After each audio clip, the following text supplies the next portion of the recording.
And, for the last couple of years at least, there are 14 different potential threats that we've asked respondents to rank from most important to least important. So the number that appears there, that, 8.52, for example, for data exfiltration at the top of the list, um, and that's the average score. So that's sort of an 8.52 out of 14 because there were 14 potential threats that were there. Um, Unpatched systems is 8.36 on average. Um, uh, Connections to other systems and our applications was 8.31.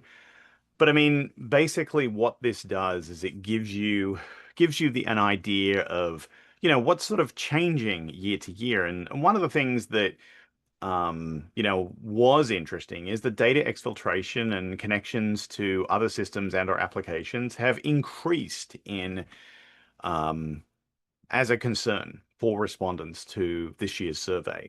So, last year, for example, data exfiltration was much lower on the list. It might have been fifth or sixth at 7.67.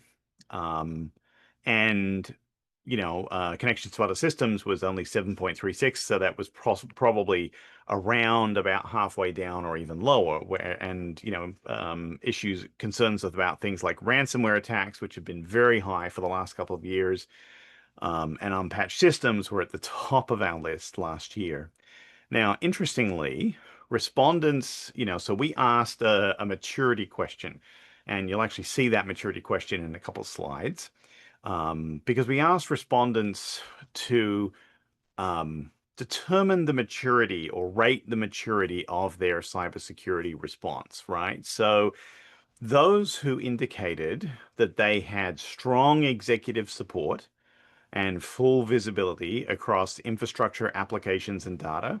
And that represented about a third of respondents, 34% in all. Um, they had different concerns than those who had a lower level of maturity in their, for their cybersecurity response. So respondents with greater cybersecurity maturity were more concerned about things like supply chain attacks, credentials compromise, ransomware attacks, and unpatched systems as their top four cybersecurity threats.